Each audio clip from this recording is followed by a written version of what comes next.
কবি জয় গোস্বামী। শালমলি। আয় তো এবার শালমলি, মইতে চড়ে গান মলি। কিন্তু বাপ, মই কোথায়? পরের বাড়ি ওই হোথায়। পরের বাড়ি সামনে মাঠ, পরের হাতে ছাতার বাঁট। কিন্তু বাঁটের কই ছাতা?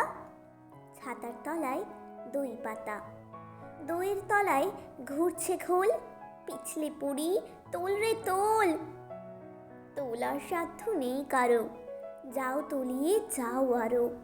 নিচে গেলেই অন্ধকার, পাত্র দেখবে খোল রাখার। প্রকাণ্ড এক গোল বাটি, লোহার পাথর জল মাটি। বাটির মাথায় গাছের জল, তড়িয়ে জলে রৌদ্র জল। রৌদ্র জলের পড়শিকে মিথ্যে হেলা করছি কে? মাপ করে দাও তাই বলি, আমার বন্ধু শালমলি।